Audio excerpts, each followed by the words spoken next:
Tudo da Canção Nova em um só lugar. Canção Nova Play. Boa tarde. Meu nome é Maria e eu sou da cidade de São Paulo, mas moro na Canção Nova, vai fazer 9 anos agora de janeiro. E é uma alegria estar aqui com você no Revolução Jesus 2018. Como é bom. Você sabe o tema deste encontro? Eu sou Revolução Jesus. E nós vamos começar com o tema desta pregação, dessa partilha agora de tarde. Esse momento que ele é propício, né?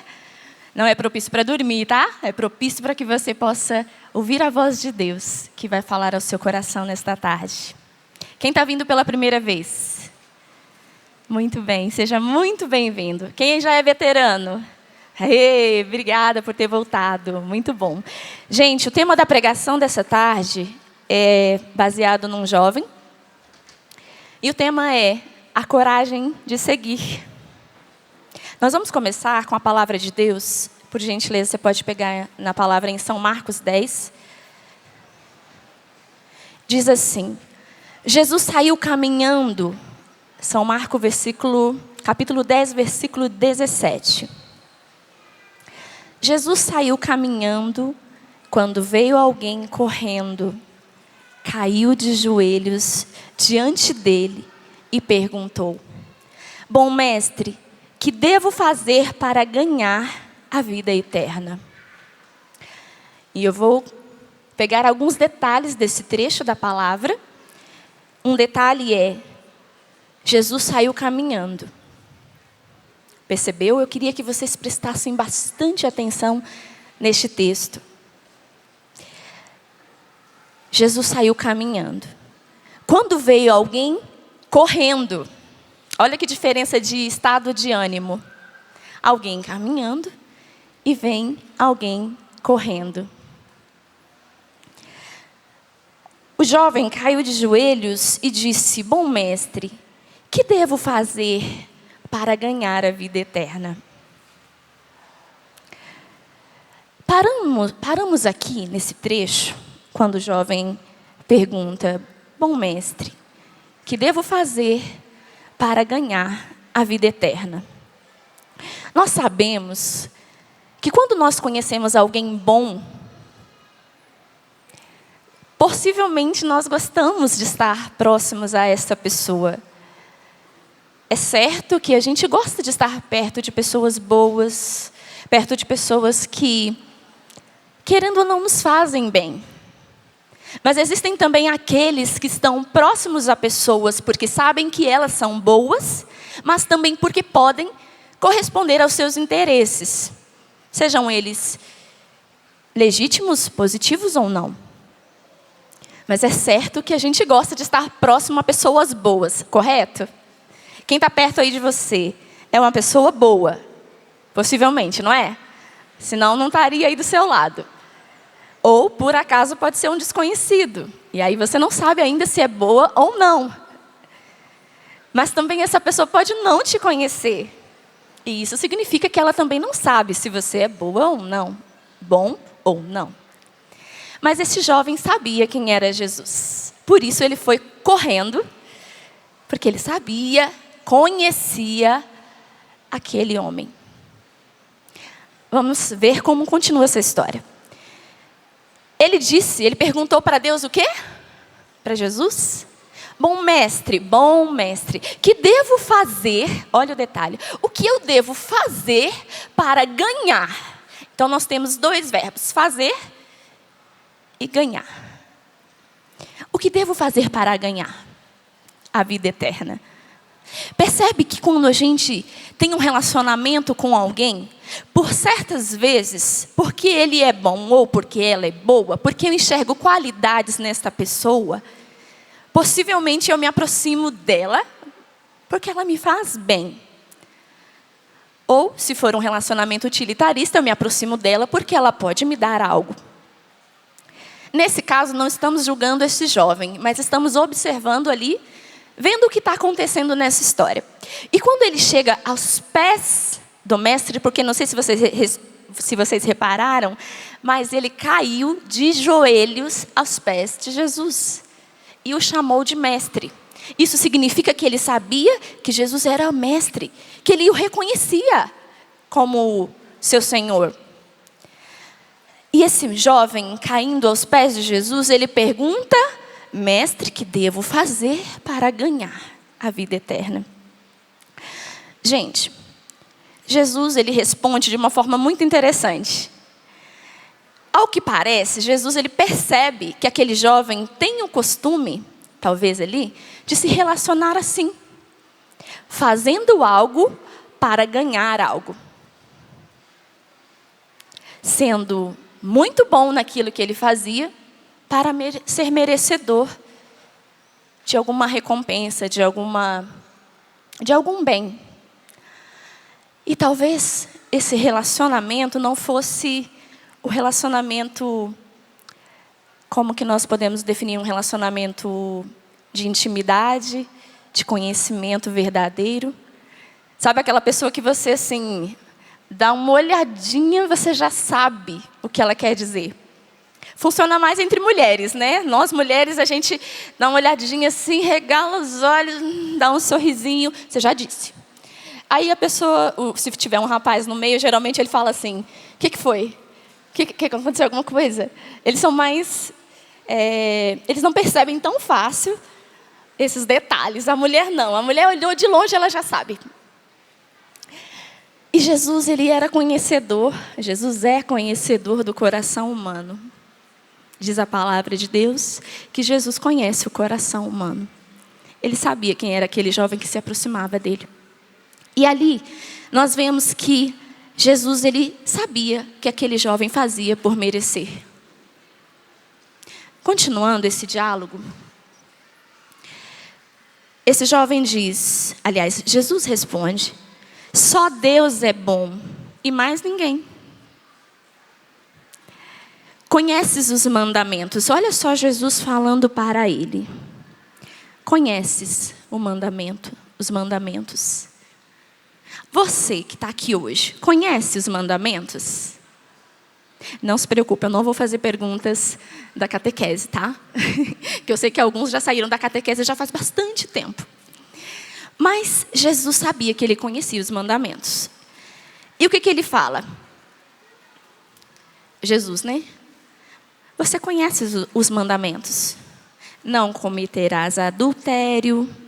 Perdão, não cometerás homicídio, não cometerás adultério, não roubarás, não levantarás falso testemunho e não prejudicarás a ninguém. Honra teu pai e tua mãe. E ele então respondeu: mestre, tudo isso eu tenho observado desde a minha juventude. Olha só, mais um detalhe. Jesus fala para ele os mandamentos que já sabia que ele conhecia. Tu conheces os mandamentos? Honrar pai e mãe, não matar, não roubar, né? Você conhece. Você conhece as leis. Sabe o que é certo e o que não é. E aí o jovem diz: mestre, sim, eu sei. Tudo isso eu já tenho feito. Olha só a resposta deste jovem. Tudo isso eu tenho observado desde a minha juventude. Talvez ele não fosse tão jovenzinho, né? Mas possivelmente ele já tinha uma caminhada de observância da lei. Jesus sabia que ele conhecia os mandamentos, mas Jesus também sabia que ele não o conhecia. E ali, Jesus, quando vê que ele disse, tem observado tudo. E aí se você for fazer uma comparação, quem observa meio que às vezes percebendo detalhes, né? Às vezes julgando, às vezes observa mais de perto, às vezes mais de longe. Mas observa. Porém, nem sempre o observador é alguém que se compromete com aquilo ou aquele que ele observa. E Jesus sabia, quando ele olhou para aquele jovem, que ele era um observador da lei. Talvez já tivesse tido algumas experiências no templo, Talvez tivesse, sim, algumas experiências com a palavra, a confissão. Vamos trazer um pouquinho para o mundo de hoje. O tradicional, vou à missa aos domingos, cumpro os mandamentos, me confesso, faço a minha adoração, leio a palavra todos os dias e não falho um dia sequer. Mas Jesus, ele tem uma força de atração, que quando ele olhou para aquele jovem, já sabendo quem ele era, já conhecendo aquele jovem aos seus pés, dizendo: mestre, que devo fazer para ganhar a vida eterna? E aí, Jesus diz, aliás, detalhe importante, versículo 21, do capítulo 10 de São Marcos. Jesus, fitando com amor, lhe disse: só uma coisa te falta. Só uma coisa te falta. A palavra diz que aquele jovem era rico, né? Tanto que nós conhecemos como o evangelho do jovem rico. Mas Jesus percebia que nele havia uma riqueza de conhecimento. De conhecimento das leis, das tradições. Mas Jesus percebia que não havia o conhecimento dele. E sabe como é que Jesus o fez conhecer?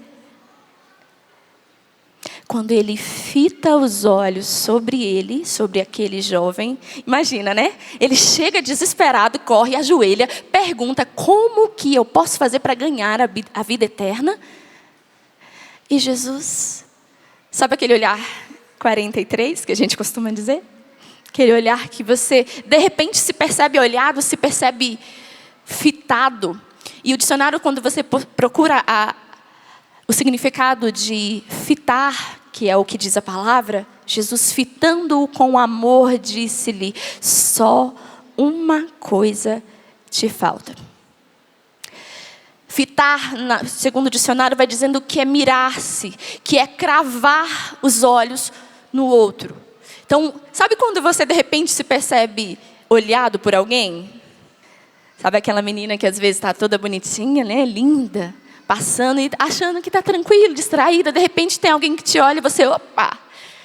Parece que o olhar entra na alma, aí você começa a andar torta. Começa a andar meio cambaleando, perde o rumo das palavras, não sabe mais o que diz. Porque você se percebe que foi olhado. Olhada. Apesar de não saber as intenções do outro.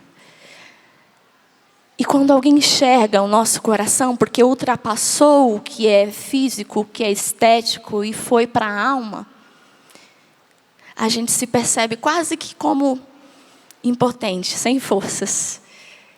Perde o rumo das palavras, perde o rumo da vida, não sabe nem que caminho que pega mais, nem que rua que mora. Fala bobagem, fala coisa com coisa. E aí, Jesus fita o olhar sobre aquele jovem que há anos observava os mandamentos. E aquele olhar muda tudo. Quem é fitado por Jesus no seu amor, nunca mais se vê como era antes. O olhar de Cristo sobre aquele jovem mostrou para aquele jovem que ele não sabia quem Jesus era. E Jesus diz para ele uma coisa, um detalhe, vocês prestaram atenção. Jesus diz para ele: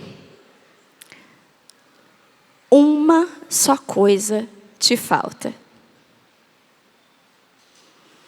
Vai, vende tudo o que tens, dá o dinheiro aos pobres e terás um tesouro no céu.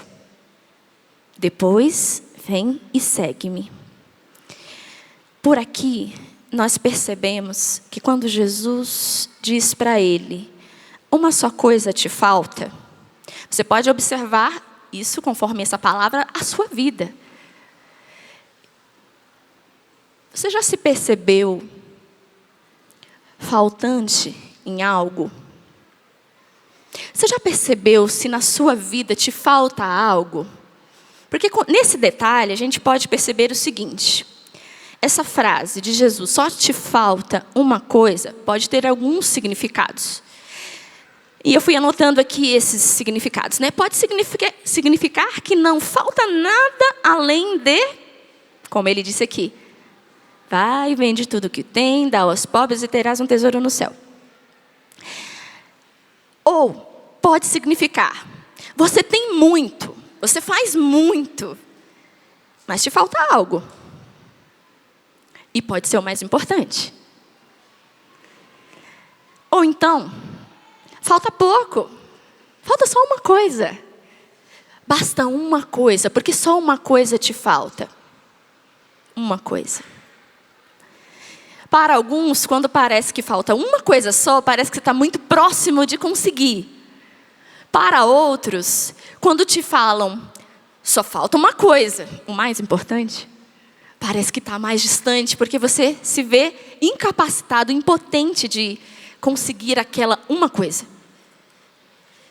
E a palavra vai dizer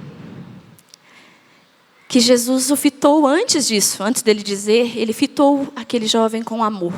Cravou os olhos no olhar daquele jovem com amor.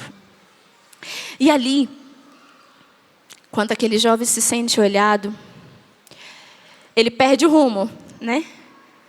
E quando Jesus fala, uma só coisa te falta, imagina que ele pensou assim, meu Deus, que bom, né? Tantas coisas, só falta uma. O quê? O que falta? Vai, vende tudo o que tens, dá o dinheiro aos pobres e terás um tesouro no céu. Depois, e somente depois, vem e segue-me. Ao ouvir isso, ele ficou pesaroso por causa desta palavra e foi embora, cheio de tristeza, porque possuía muitos bens.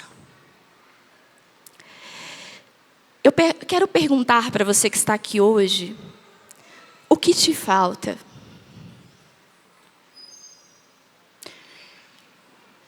O que te falta, além disso que você já tem e já possui? Quero perguntar para você se isso que te falta é o mais importante ou se o que você tem é mais importante e falta algo. E também quero perguntar para você, e essa pergunta também eu fiz primeiro a mim, se é somente uma coisa que te falta. E você fecha os olhos agora e no silêncio do seu coração você pode responder isso. O que me falta? Jesus está revelando agora a você o que está te faltando. Se está faltando, é porque você ainda não está completo. Se é faltante, é ausência, é pedaço. Você não está inteiro. E após você refletir aí no seu coração, o que te falta? Talvez você tenha essa resposta, talvez não. Só que isso que te falta pode comprometer o resultado final. Aquele jovem, imagine o conflito dentro dele, né? Imagine o conflito dentro daquele jovem. Estou diante do mestre, só me falta uma coisa, e ele me pede o que me parece mais difícil. O que será que você tem colocado como valores na sua vida? Jesus pediu que aquele jovem fosse para casa e vendesse os seus bens e voltasse para depois o segui-lo, que era o que lhe faltava, porque ele sabia que aquilo faria feliz. E Jesus sabia também que aquelas riquezas roubavam o coração dele. Tem uma música do Juninho Cassimiro que ele diz assim, eu não sou cantora, viu gente? Jesus, o que me rouba de ti, Jesus, que me rouba de ti. Eu quero que você faça essa pergunta agora. O que te rouba de Deus? O que rouba o seu coração desse amor? Esse mesmo amor que Jesus olhou para aquele jovem e fitou os olhos sobre ele. E ele se sentiu desconcertado, porque até então só conhecia a lei, a tradição, e sabia muito bem o que devia fazer. Mas tudo que ele fazia para merecer, até ali, meio que foi por água abaixo. Não que ele tivesse perdido o reino, a vida eterna, ele não perdeu. Possivelmente esse jovem não perdeu a vida eterna. Porque o que Jesus fez para ele foi uma proposta. A proposta de deixar tudo e segui-lo. Pergunte para você agora o que te rouba dele. É o medo de terminar um relacionamento? É o medo de encarar sua família? É o medo de sofrer por deixar algo que já é um vício e você não sabe mais o que fazer? É um namoro que está no nível mais baixo, porque só tem utilitarismo, aproveitamento, não tem coração, não tem alma, não tem mais preocupação, importância. É somente o que eu posso fazer, o que eu posso dar. Perdeu-se o respeito, e aí? Jesus, o que me rouba de ti? Jesus, o que me rouba de ti? Jesus, eu quero te pedir agora que aquilo que nos rouba de ti, que nos tira da sua presença, que nos faz ficar tão divididos que a gente não tem tempo para nada, para Deus, que a gente já não te conhece mais, que a gente conhece tudo que nos falaram sobre Deus, até que um dia eu experimentei, mas eu não sinto mais. E isso tem me roubado de ir à missa, de rezar, de amar, de se sentir amado. E eu tenho feito tantas coisas. Eu tenho ido para o grupo de jovens, eu tenho feito as vigílias, eu tenho ido para os encontros, eu tenho ido pregar, eu tenho ido fazer isso, tenho ido fazer aquilo, para ganhar a vida eterna, porque Jesus já conquistou a salvação para mim, mas eu preciso lutar. Mas no fundo, vai para casa e chora à noite, no travesseiro, porque não sente a força do Espírito mais, não sente mais o desejo de lutar, não sente mais o desejo de salvar almas, não sente mais o desejo de evangelizar, não sente mais o desejo de ir para a igreja, não sente mais vontade de nada. Aquele jovem, ele se encontrava no meio de um conflito, né? E nós podemos dizer que o conflito é quando há dois motivos incompatíveis querendo assumir a direção do nosso comportamento.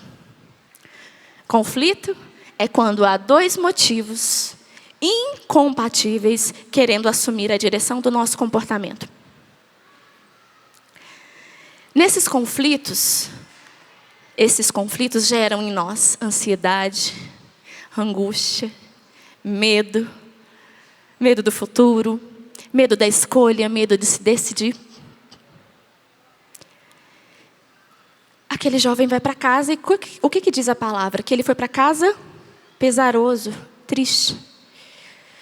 Porque no meio daquele conflito ele não conseguiu decidir.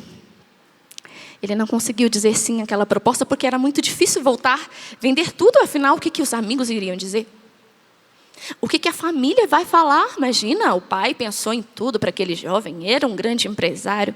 E pensou, pagou a faculdade de medicina, não é possível, né? Imagina, tanto esforço, agora eu quero o retorno. E aquele jovem chega em casa, imagina, quero que você pense nesse jovem, depois que ele sai deste momento e volta para casa. E aí ele volta para casa, angustiado pelo caminho. Ele entra na casa dele, senta no sofá e pensa: e agora? Será que eu volto lá?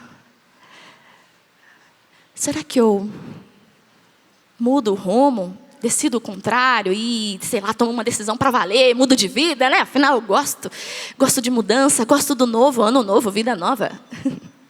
Quero mudança, não aguento mais, né? Tudo isso, é muita coisa. Investimentos, profissional, faculdade, cursos, tem que fazer pós, tem que fazer MBA, tem que fazer tantas coisas, já fiz tantas coisas. Aquele jovem vai dormir, já era tarde, e ele pensa: bom, bem que Deus podia vir aqui falar alguma coisa, né? Sei lá, o que eu devo fazer? O que eu devo decidir? Vai que dá certo esse negócio de seguir Jesus? E deixar tudo, mas deixar tudo, nossa, vou ter que deixar tudo. E aí, aquele jovem vai dormir, e ele acorda, e aquela angústia continua. A ansiedade continua. Os medos continuam. O conflito está ali.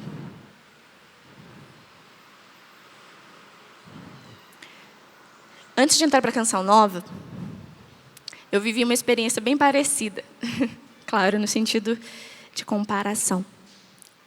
Porque a gente tem que trazer as histórias, aquilo que Jesus nos fala, para a nossa vida. E eu namorava, já tinha um tempo nesse namoro, um jovem de igreja e tudo mais. E eu também era da paróquia, participei por mais de 10 anos em São Paulo, nessa paróquia. E amava demais essa pessoa, né? E também me sentia amada por ele. Mas eu tinha feito uma experiência antes dele, um pouquinho antes dele chegar, com uma pregação do Padre Jonas aqui na Canção Nova. Eu não sabia o que era comunidade Canção Nova, não sabia o que era comunidade, não sabia que Canção Nova era esse mundo de evangelização que vocês estão tocando aqui um pouquinho. Mas eu sabia que existia um desejo em mim tão forte de mudar o mundo. O meu desejo, em primeiro lugar, era mudar o mundo, mas eu achava que era muito para mim. Então eu não sabia como transformar as coisas, e eu ficava tentando transformar as realidades mais próximas. Só que um dia, ouvindo a pregação do Padre Jonas, ele falava sobre vocação em 2001. E eu assistindo aquela palestra, que eu sabia que era um canal de televisão católico que eu mal via, porque na Canção Nova em São Paulo, na época, o sinal era muito ruim. Então eu chamava a minha televisão de rádio, porque eu só ouvia. Então eu ouvia as pregações na televisão, porque não dava, a imagem era bem ruim. Então eu nem sabia quem era Padre Jonas da Bíblia, nem sabia quem eram os pregadores da Canção Nova, eu só ouvia. E naquele dia, naquela tarde, eu ouvi uma pregação do Padre Jonas falando sobre vocação, e ele dizia: Jesus está te chamando. Você está ouvindo essa pregação, ela é gravada, e Jesus está te chamando a deixar tudo e vir para a Canção Nova. Aí eu dizia, o meu coração, né, ali começou a fervilhar. Não posso nem dizer que era uma empolgação. Mas eu comecei a me sentir quase que sem forças. Eu comecei a sentir que aquelas palavras, elas entravam no meu coração como lanças. Deixa tudo. Você não está entendendo nada agora, mas o Senhor vai te trazer para cá. Eu dizia: para cá onde, Jesus? Porque isso é um negócio de televisão? Isso é uma TV? Como é que traz para cá, para onde? Aí ele dizia assim: você não vai entender nada, mas ajoelhe-se agora e peça que você somente corresponda a essa voz. E eu lembro que eu me prostrei no chão, mas eu chorava. Eu não sabia por quê. Eu estava vivendo aquilo ali sozinha, estava no quarto, acompanhando a pregação, como eu sempre estava acompanhando, porque eu gostava, eu tinha acabado de entrar para a igreja, gostava de ouvir as pregações. E como a missa tinha aos domingos, então eu tinha que esperar o próximo domingo para ir, né? Quando a gente tem um encontro com Deus, a gente quer ir todos os dias, mas às vezes na paróquia não tinha missa todos os dias, então eu ficava esperando. E quando uma pessoa me apresentou a Canção Nova, eu ficava assistindo as pregações e os programas para poder me alimentar daquilo. Mas eu não sabia o que era Canção Nova de verdade, o que era uma comunidade formada de homens e mulheres, de jovens sacerdotes, que viviam aquilo que eu desejava viver, transformar o mundo. E comecei a namorar, depois disso, ali fiz aquela experiência forte de oração, e disse para Jesus, eu não sei onde o Senhor vai me levar, só sei que eu digo sim. Isso foi em 2001. E aí, voltando à história do namoro, eu comecei a namorar com ele, e eu dizia assim para ele, olha, eu estou namorando com você, que ainda era aquela fase que não era paixão, sabe? Ainda era só aquele momento mais de a gente gostar, de estar perto e tudo mais, eu não estava apaixonada ainda. E aí é mais fácil, né? O conflito era bem menor. Então eu dizia para ele, olha, eu vou entrar para a Canção Nova, Jesus me chamou, que aí depois da pregação eu procurei uma amiga e ela foi me explicando, né? Essa questão de Canção Nova, de dar a vida, de vocação, de deixar tudo. Eu achava que tinha que deixar tudo e entrar no outro dia para a Canção Nova. Já estava pensando, meu Deus do céu, como que eu vou falar isso para minha mãe? Mas tinha um processo de conhecimento da comunidade que dura mais ou menos 2 anos. E aí, se você tiver interesse, depois a gente conversa sobre isso. vocação@cançãonova.com. Aliás, comunidade.cançãonova.com/vocação. Se você quiser saber um pouquinho mais, porque no momento não vai dar para partilhar muito sobre os critérios e detalhes do caminho vocacional.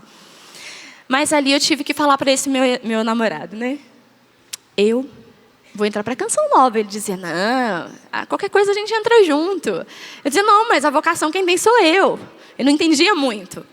Mas ele, talvez, possivelmente, tivesse muitos medos. Mas, gente, não deu 2 anos ali, mais ou menos, que a história é longa e também não é sobre isso a partilha, mas chegou um momento que eu tive que decidir. Nós chegamos a terminar o namoro, 3 anos, mais ou menos, nós ficamos afastados. E depois de 3 anos, sem se falar, sem nada, eu resolvi começar o caminho vocacional de vez. Então, eu falei, agora é para valer. Eu não vou ficar com essa história de namoro mais, agora então, Jesus. E tudo, Deus ia trabalhando no meu coração, né? Isso tudo era fruto de oração, de estudo da palavra, da missa. E Deus ia me conduzindo. E aí, quando eu decidi fazer o encontro vocacional, o bendito apareceu, uma noite antes, depois de 3 anos do término de namoro, que a gente nem se falava. E ele disse para mim, aqui eu quero voltar. Aqui você é a mulher da minha vida. E aí, vocês imaginam. E aí eu falei para ele, então tá, nós podemos voltar, porque eu ainda gostava dele. Mas amanhã eu estou indo fazer um encontro vocacional. E para encurtar a história, no outro dia eu fui. E não sentia nada no encontro vocacional. Jesus não tá, acho que não está tocando o meu coração, acho que isso não é para mim não. E lógico, né, que essa era a fase que eu já estava gostando muito mais dele e tudo mais, então estava meio que negociando com Jesus. E aí, à noite, depois do encontro, eu fui atendida e uma das meninas que me atendeu, que era da comunidade, disse, Maria, você hoje é como Abraão. Abraão que tem o seu Isaac nas mãos, mas Deus está te pedindo para que você sacrifique esse Isaac, porque Ele tem algo muito maior para você. Aí tudo que eu não estava sentindo naquele dia, ali foi igual cachoeira. Esbancou tudo, mas eu chorei que nem criança. Porque eu me vi como esse jovem rico, cheio de riquezas, e Jesus me pedindo para deixar tudo. Ele tinha voltado depois de 3 anos, a pessoa que eu amava. Até então, ali naquele tempo, já era um período que nós já tínhamos caminhado com o namoro, já estava pensando até em casar. E aí eu dizia, mas agora que ele voltou, né? E aí ela falou assim, você tem essa noite para decidir, né? Se você quer continuar o caminho vocacional, se você quer voltar para casa, continuar o namoro. E eu fui para casa. Pensei, Jesus, fala comigo. Fala comigo em sonho, seja como for. Manda um anjo. A gente acha que Deus fala assim, manda um anjo. Aí eu acordei, olhei para o espelho, penteando o cabelo, tendo que voltar para o encontro vocacional e pensando, se o Senhor não falar nada, eu vou voltar para o meu namoro. Já tinha voltado, na verdade. Mas aí eu decido de vez. Aí chega desse negócio de Canção Nova. E aí peguei o ônibus, fui para lá, e no meio do caminho, sempre Jesus fala muito comigo pela palavra. Eu não sei como que Ele fala com você, mas sempre tem um comum, né, de Deus falar conosco, que a gente consegue perceber melhor. E Jesus sempre fala comigo pela palavra. Eu falei, Jesus, então se o Senhor quer isso, fala comigo pela palavra. Aí abri a palavra. Às vezes a gente fala assim, ai, carismático, alienado. Mas às vezes funciona, gente. É que nesse caso era um caso desesperador. Eu queria uma resposta de qualquer jeito. E eu não sabia o que fazer, não sabia se eu deixava, se eu continuava, se eu deixava. E aquela angústia. A mesma desse jovem rico aqui. E ali eu fui abrir a palavra e Deus falou em Isaías 43. Eu te chamo pelo nome, tu és meu. Para quem conhece essa palavra sabe, né, que ele vai declarando amor até. Eu te chamo pelo nome, tu és meu, e vai. Troco reinos por ti. Eu sei que desta palavra, eu falei assim, porque aí o carismático, o católico, ele quer a confirmação, né? Não sei se vocês são assim, mas eu era assim. Manda a confirmação. Ó, Jesus, vou te dar mais uma chance. Aí abri a palavra de novo. Passagem vocacional. Gente, foram 5 vezes eu falando para Jesus, eu vou abrir de novo, só para ter certeza. Mas na verdade é porque eu queria que Jesus me falasse outra coisa. Vai, deixa a canção nova, vai viver o grande amor da sua vida. Vai casar, ser feliz, trabalhar e ser feliz. Quem disse que ninguém pode ser feliz assim? Pode. Mas a proposta que Deus tinha para mim era outra. E, gente, pensa num conflito. Ali dentro do ônibus eu chorava, não tinha ninguém comigo, né? Os passageiros ao lado olhando assim disfarçadamente, querendo meio que perguntar o que eu tinha, mas eu só chorava. E voltei para aquele encontro, e como não dá para dar muitos detalhes aqui, tive que voltar para casa e terminar o namoro, porque aquele olhar que Jesus me olhou e me fitou foi muito mais forte. E eu sabia. Isso não foi no outro dia, tá? Depois eu ainda pedi um espere por causa dele. E entrei, de 2001, começou o chamado. Em 2009, depois de tive que fazer mais 3 anos, fiz 3 anos de caminho vocacional, para que pudesse também discernir isso com sem emoção, né? Com a razão, percebendo o que eu queria da minha vida de verdade. Então, muitas vezes, a proposta de Jesus vai exigir de nós uma renúncia, óbvio, altruísmo, que às vezes a gente acha que não é capaz de fazer muitas coisas. Sofrimento hoje, todo mundo diz, né? Não, sofrimento não. Só que o sofrimento é inerente à vida, gente. Quando eu escolho algo, sempre será em detrimento de outro. E escolher entre 2 coisas, uma boa e uma ruim, é muito fácil. Mas quando você tem que escolher entre 2 coisas boas, porque eram boas, assim como esse jovem, não era ruim ele continuar com a vida dele, tranquilo, seguindo os mandamentos. Mas não era a proposta que Deus tinha para ele. Tanto não era a proposta, que ele voltou para casa frustrado, triste. Porque possuía muitos bens. E eu pergunto para você, quais os bens que você tem hoje? E eu não digo de bens materiais, somente, talvez seja. Mas quais os bens que para você são valores que você tem hoje?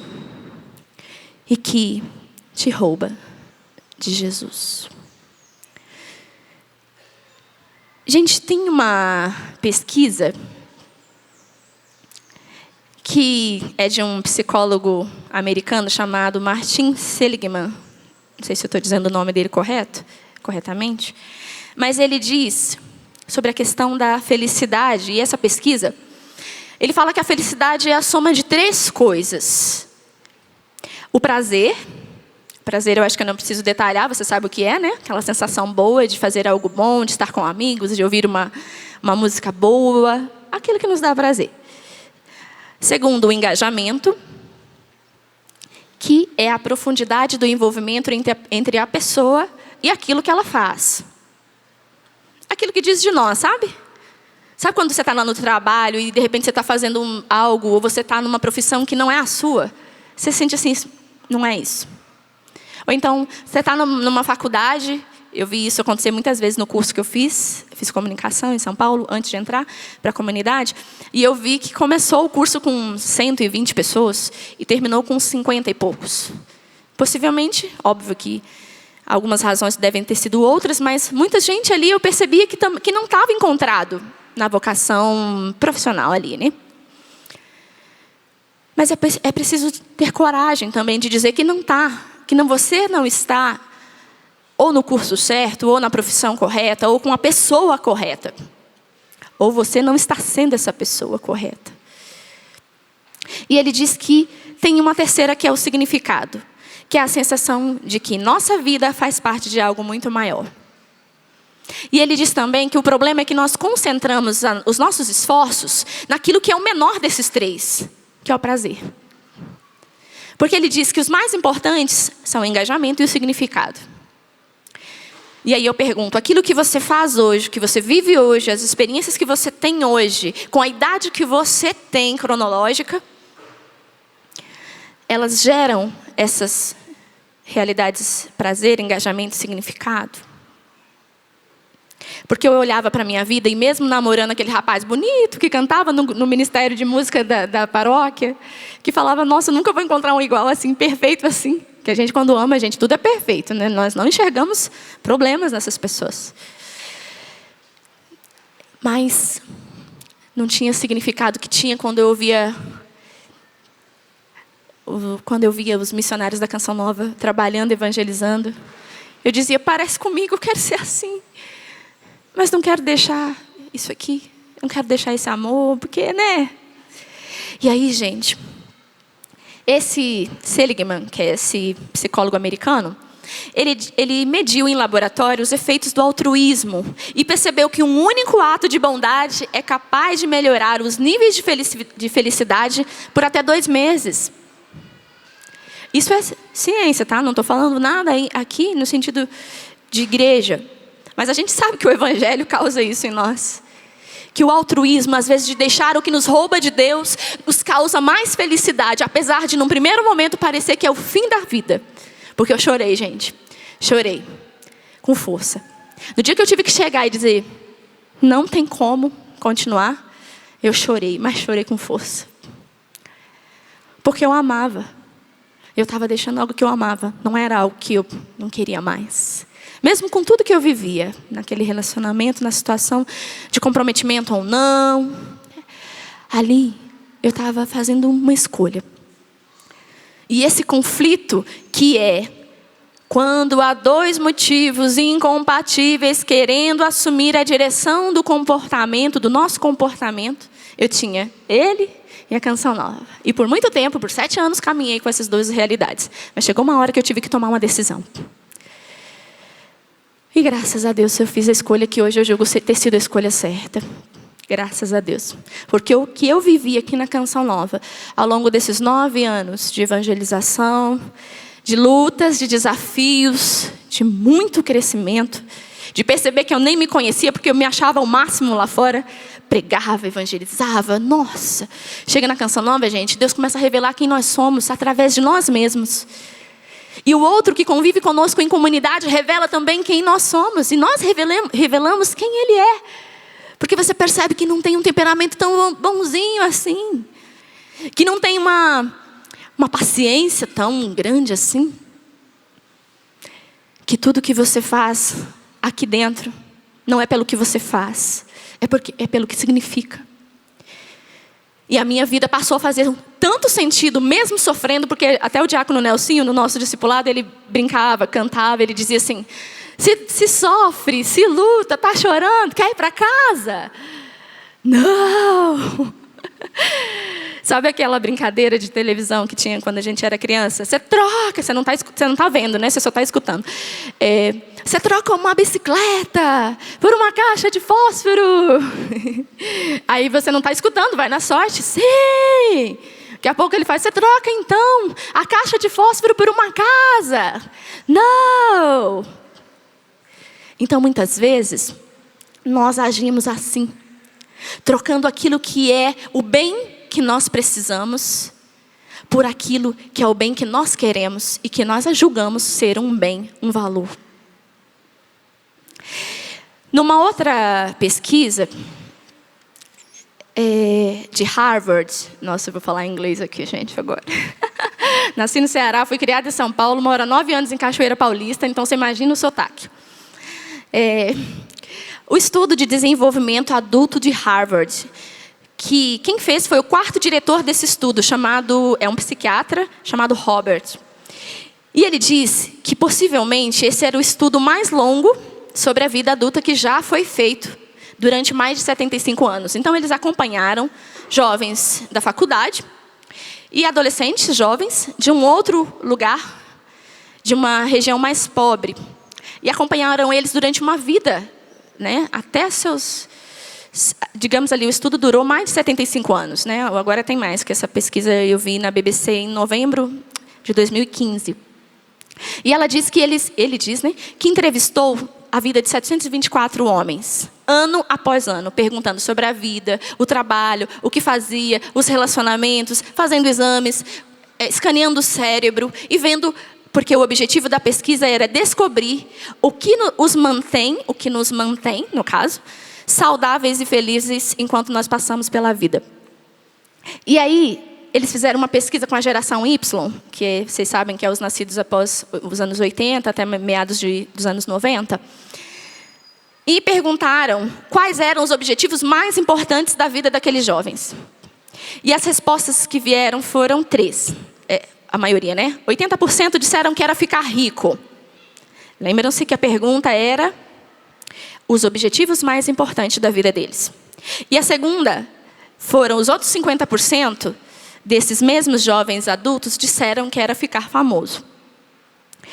E constantemente apareciam respostas em torno de conquistas profissionais. E aí esse psiquiatra, ele perguntava assim: se você fosse investir agora no seu melhor eu, você de você mesmo, investir em você mesmo, no seu melhor eu futuro, a que você dedicaria o seu tempo, sua energia, a sua vida? E aí, esse estudo, eles acompanharam por longos anos, percebe, né? E diz que era muito difícil, porque cientistas poderiam morrer nesse tempo, eram muitos anos, né? Poderia não ter financiamento para o projeto, para as pesquisas continuarem. Enfim, desses 124, apenas 60 deles permaneceram ali, porque muitos deles morreram, né? Aproximadamente 60 dos 724 homens originais que começou a pesquisa ainda vivem em 2015. Esse foi em 2015, tá? Na faixa dos seus 90 anos. E agora eles continuaram, a partir de 2015, eles continuaram o estudo com os filhos desses rapazes, dessas pessoas, desses jovens, que eles começaram a pesquisa. E ele disse que deste estudo, o principal que ele observou, apesar de ter várias realidades, na resposta dessa pesquisa, ele percebeu que são bons relacionamentos que nos fazem mais felizes e saudáveis. Ele disse que aprendeu 3 lições. Uma, que as conexões sociais são muito boas para nós. Família, comunidade, igreja. Segundo, ele aprendeu que solidão mata. E que a experiência da solidão é tóxica. Que pessoas que viviam mais sozinhas morriam mais cedo. Que tinham mais doenças. E que perdiam facilmente a memória. Tinham mais doenças de memória. E que as pessoas que estavam mais satisfeitas com seus relacionamentos aos 50 anos, porque lembra que eles acompanharam essas pessoas até seus 50 anos ali, eles fizeram um novo teste para saber como eles estavam e perceberam que eles eram as pessoas mais saudáveis quando fizeram 80 anos. Porque aos 50, eles revelaram que, porque tinham relacionamentos firmes, fortes, legítimos, duradouros, em família, porque tinham feito escolhas, né, boas, que claro, com muitas dificuldades, porque todos nós temos, né? Eles diziam que mesmo quando sentiam a dor física da doença, mesmo nesses momentos, por causa desses relacionamentos saudáveis, duradouros, de família, os amigos, eles conseguiam superar e até a dor era menor, ao contrário de quem não tinha. E ele disse que, por terceiro, a lição, ele percebeu que relações saudáveis protegem não apenas o corpo, mas também o cérebro. E que estar em um relacionamento íntimo e saudável com uma pessoa aos 80 anos é algo protetor, dizia ele na pesquisa. E você? Gente, por que eu estou falando sobre isso? Quando a gente está diante de uma escolha, aquilo pode gerar felicidade ou infelicidade. Pode fazer sentido ou não gerar nenhum significado. Pode fazer sentido naquele momento, depois pode não fazer mais. Mas também uma outra pesquisa diz do paradoxo da escolha. Nessa pesquisa que fala sobre o paradoxo da escolha, este estudioso, ele diz o seguinte, que quando a gente está diante de uma prateleira, por exemplo, que tem, vamos supor que uma mulher está procurando ali uma bolsa rosa. Só que ela se vê diante de uma prateleira com 50 mil bolsas rosas. Imagine você, rapaz, diante de um shopping com a sua namorada, seja uma amiga, seja quem for, e ela diz para você, não, só tem que ele comprar uma bolsa rosa. E aí você chega naquela prateleira e você vê rosa mosqueta, rosa pink, rosa claro, rosa escuro, rosa mais fechado, um rosa, entende? Ele diz que isso gera uma paralisia. E aí ela pode escolher, que aí ele chama dos satisfeitos, né? Que vê algo, gosta, já leva, não, estou satisfeito com isso aqui, isso mesmo, geralmente esse é o homem, né? E tem os maximizadores, aqueles que vão andar, vão rodar tudo quanto é loja. E eu aconselho, né, gente? Olha, eu gosto de ir em loja, essas coisas, quando eu ia também, né? Porque agora, como missionária, a gente pouco vai em loja. Às vezes vai para pedir informação. Mas, diante de uma escolha, que é um conflito, lembra?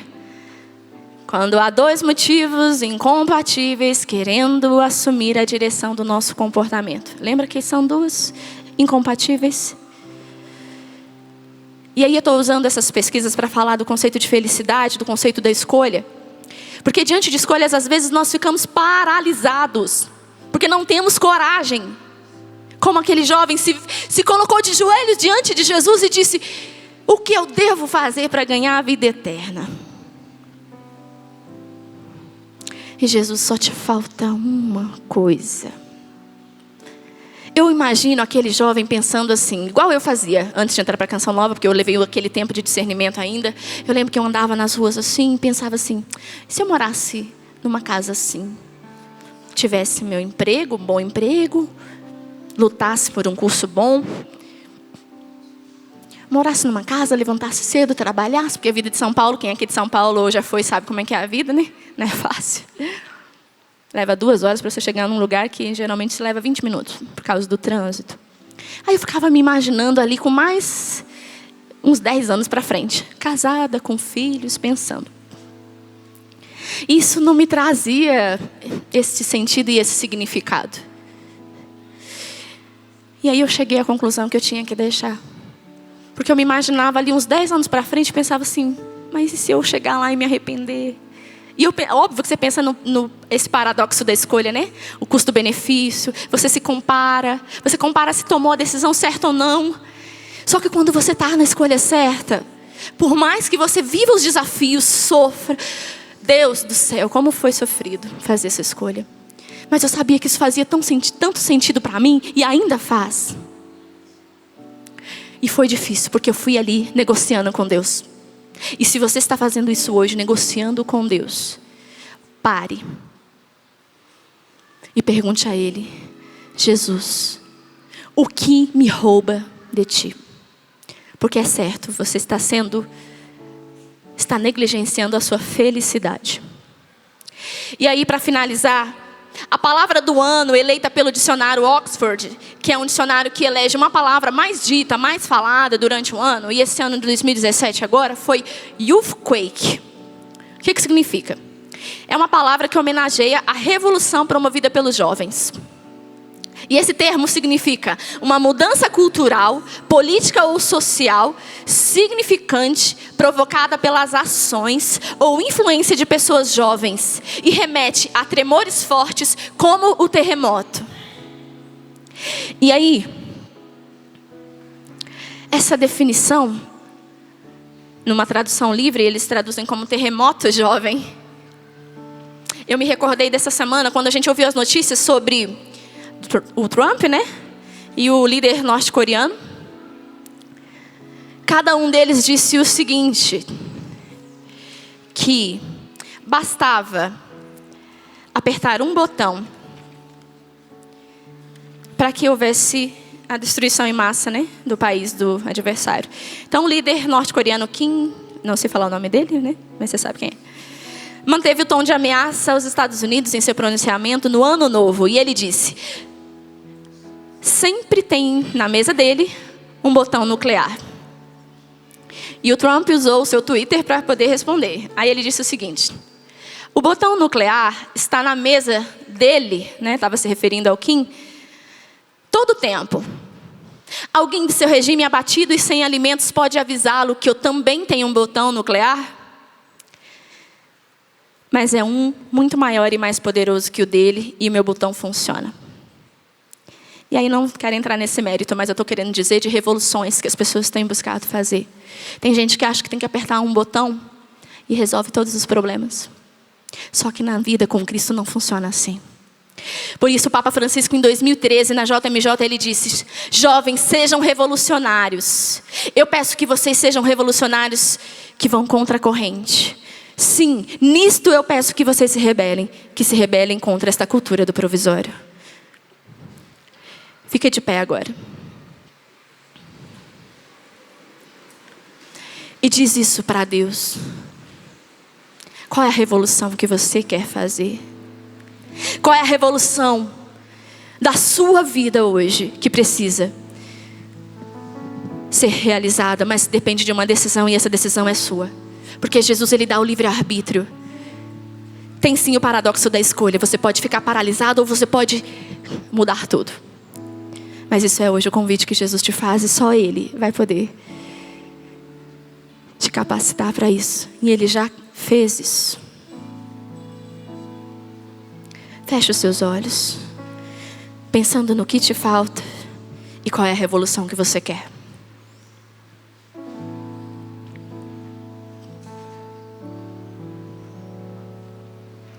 Quero te agradar, quero fazer mais por ti. Meu desejo é te amar e só olhar para ti.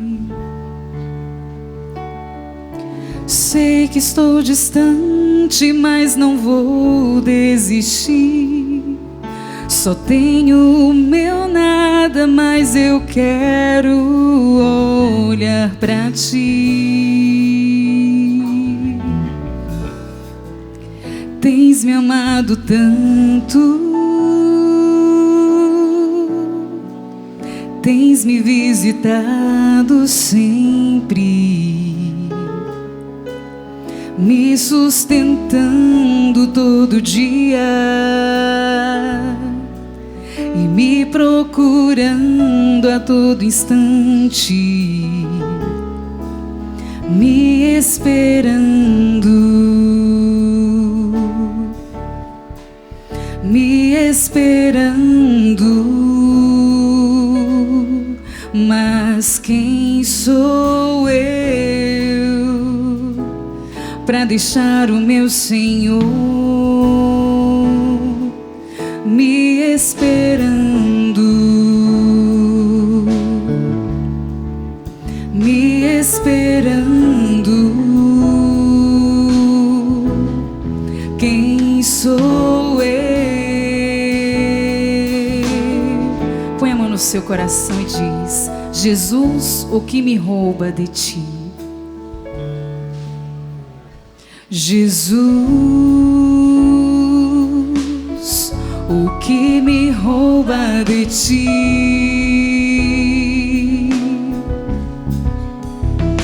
Jesus, quem me rouba de ti? Ganha força na voz, jovem. Jesus, o que me rouba de ti. Jesus, quem me rouba de ti? Jesus, Jesus, quem me rouba de ti. E Jesus está tocando em alguns corações e fazendo um chamado vocacional. O que me rouba de ti até hoje, Jesus? Hoje eu quero te entregar, mesmo que eu ainda não tenha forças de deixar. O que me rouba de ti hoje, Jesus, hoje eu entrego. Se você está sentindo desejo hoje de deixar, mesmo que você não entenda, se você sente vontade de deixar isso que te rouba, vem aqui mais para frente e vem se somar àqueles que tiveram coragem de deixar tudo para seguir o Senhor. Mesmo que esse tudo ainda não seja aquilo que você gostaria, mas tem algo que você precisa deixar hoje, e esse tudo é o tudo que te rouba de Deus. Vem pra cá, você que tem se sentido assim. Tenho certeza que Deus tem chamado você. Enquanto nós rezamos e cantamos, você agora pode pensar, trazer alguém que está aí do seu lado, que você sabe que falta coragem. E vem pra cá. Vem aqui pra frente, faz o seu ato de entrega e diz pra Ele: o que me rouba de ti hoje, Jesus? Essa situação, é este relacionamento. Olhar para esse povo aqui na Canção Nova, Jesus me convida a deixar hoje. Eu não sei o que é, mas você sabe que algo muito forte Deus está realizando hoje na sua vida. E nunca mais a sua vida vai ser a mesma, porque a partir do momento que você se joga e se ajoelha e diz para Deus: muda. Você pode não entender, mas Ele muda tudo. Pode demorar o tempo que for, 7 anos como foi para mim, para deixar, mas é resposta de felicidade. O que me rouba de ti, Jesus, hoje eu te oferto, porque tu és a maior felicidade para mim. Jesus, e reze, entregue, oferte. me rouba de ti. Jesus, o que me rouba de ti.